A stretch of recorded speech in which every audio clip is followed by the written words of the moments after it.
नेपालमा टिकटकको लोकप्रियता कति छ? आज हामी यही विषयमा कुरा गर्दैछौँ। टिकटक छोटो भिडियो बनाउने यो प्लेटफर्मले आज नेपालमा ठूलो क्रान्ति ल्याएको छ। टिकटकको विश्वव्यापी लोकप्रियता नेपालमा पनि छिट्टै फैलियो र आज यो हरेक युवाको हातमा पुगेको छ। नेपाली युवाहरूमा टिकटकको क्रेज यति धेरै छ कि यो केवल मनोरञ्जनको साधन मात्र नभई दैनिक जीवनको एक हिस्सा बनेको छ।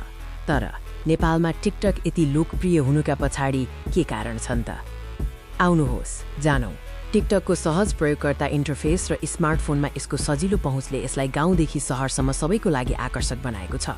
टिकटकले युवाहरूलाई आफ्नो रचनात्मकता र प्रतिभा प्रदर्शन गर्ने उत्कृष्ट माध्यम दिएको छ, जहाँ उनीहरूले आफ्ना भिडियोहरू मार्फत ध्यान आकर्षित गर्न सक्छन्। साथै विभिन्न फनी र रोचक भिडियोहरू हेर्न पाउनु पनि टिकटकको विशाल लोकप्रियताको एक प्रमुख कारण हो। नेपाली टिकटकमा कस्ता ट्रेन्डहरू सबैभन्दा धेरै रुचाइएका छन्? नेपाली गीतहरूमा डान्स च्यालेन्जहरू टिकटकमा अत्यधिक लोकप्रिय छन्। युवाहरू नयाँ कोरियोग्राफीका साथ भिडियो बनाउँछन्। मनोरञ्जनात्मक लिप सिङ्क भिडियोहरू र छोटो कमेडी स्किट्सहरू पनि नेपाली टिकटकमा खुबै रुचाइएका छन्। धेरै टिकटक प्रयोगकर्ताहरूले नेपालको सुन्दर ग्रामीण जीवन र मौलिक संस्कृतिलाई पनि भिडियो मार्फत विश्वसामु पुर्याइरहेका छन्। टिकटकले नेपाली समाजमा कस्तो सामाजिक प्रभाव पारेको छ?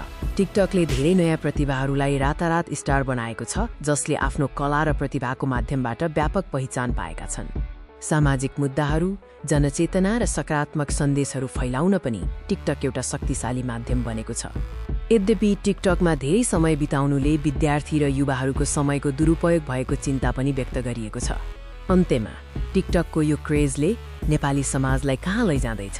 टिकटकको भविष्य नेपालमा अझै उज्जवल देखिन्छ, किनकि यो अभिव्यक्ति र मनोरञ्जनको लागि एक महत्त्वपूर्ण प्लेटफर्म बनेको छ। हामी सबैले टिकटकको सन्तुलित प्रयोग गर्नुपर्छ, जसले गर्दा यसको सकारात्मक प्रभाव मात्र समाजमा परोस्। धन्यवाद।